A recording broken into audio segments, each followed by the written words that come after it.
importance, I guess, the beginning of the conflict and the message that you're hoping to send to those who attend the service this afternoon? Well, these days leading up to the conclave have set a tone. And the tone is one that the cardinals of the church are very serious about electing a man who can lead and govern the church and do it well and efficiently and effectively. So an important part for us as people of faith is to pray that the Holy Spirit comes upon these men and is with them in their deliberations and decision making. And we're all part of the church, and so we all share that. And so that's why we're having a special Mass today, to pray for the electors and to pray for the Holy Spirit. Do you think they're going to need your prayers? I think they're going to need my prayers, but I don't think it's going to be a long conclave. Although everybody's saying, nobody's entering into the conclave a front runner. I think the several days that have passed since the Pope announced his resignation and actually left the Vatican have been times when the cardinals have been eyeing one another up and looking at the kind of qualities that they see in one another and what they're hoping for in the church. Speaking of potential, you hear so many people saying that an American Pope is highly unlikely. Why do you think that is, or do you disagree? No, I don't disagree. I think it is probably highly unlikely. At this particular point in history, the conventional wisdom just says that people are always suspicious of a superpower, and to have a superpower in civil society and a superpower in the church, especially 1.2 billion Catholics, is something that people might be a little bit uncomfortable with. To me, and I've heard the cardinals saying this over and over again, it's not so important as to where a person comes from, as to what he brings to the job and to the office. You must know some of these cardinals. So I do. Talk about what it's like to know that one of these people, one of these friends may become Pope. Well, it was very interesting for me because I knew Cardinal Ratzinger well before he was elected Pope. In fact, he approved my appointment as president of Catholic University in Washington. And so when he was elected, it was a great, there's a real feeling of connectedness because you know the person, you've been in that person's presence, you've had conversations with that person. And several of the cardinals, for one reason or another over the years, I've had opportunities to meet with them. For example, Cardinal Scola, who many in Italy are supporting as their candidate.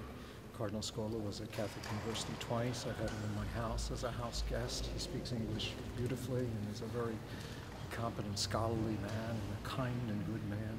To see a person like that moving forward in the list of contenders is exciting for me.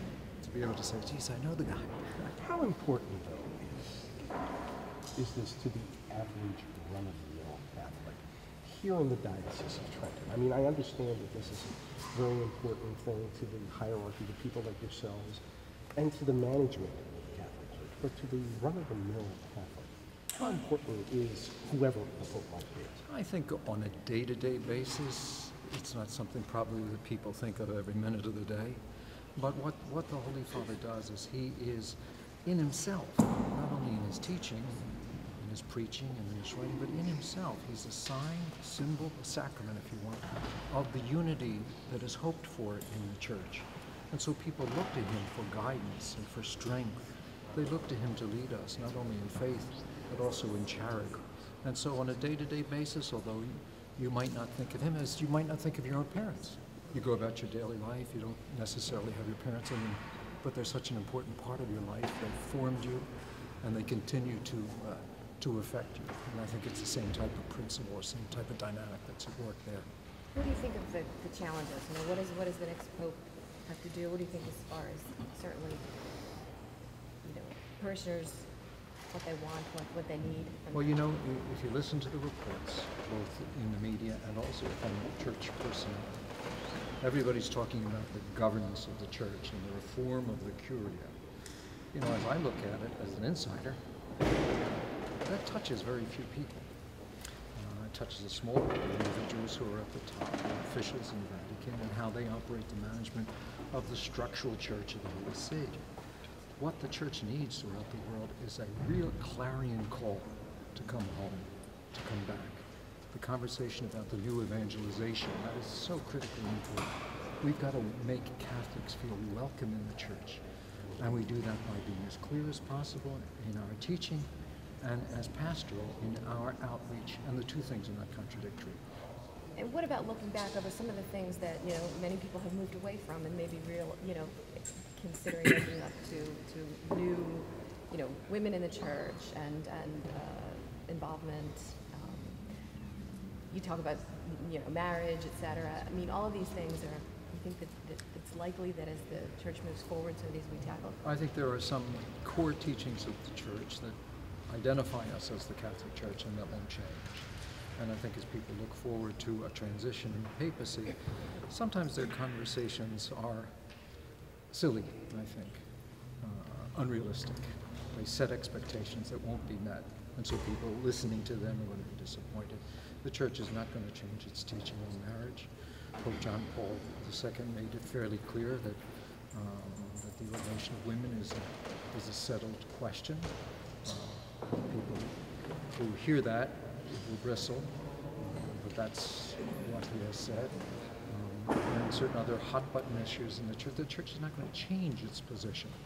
And people who are setting their hearts and minds on that change, I think, are setting themselves up for disappointment. Speaking of a hot-button issue, Your Excellency, obviously the Quinto is something that's taking a lot of attention in this country. I just wonder how much of it is really, in your opinion, going to factor into this election? Well, I think it will be a factor because it's not only a problem, and it has not only been a problem in the United States, but following our experience of it, it became a big problem and a big issue in many other countries and continues to be. Does it define the Catholic Church? I don't think so. Do some people want it to define the Catholic Church? Absolutely. I think when we encounter problems of whatever nature in the church, failures, sinfulness, we have to confront that and we have to do our best to try to correct and amend that. That's as true as sexual abuse, it is of many other issues in the church. But to make that the be-all and the end-all of the experience of Catholics throughout the world, or even throughout the United States, I think is unfair and I think it's inaccurate. Anything else you want to throw in? Long live the Pope. Thank you very much. Thanks for your Thank time. you.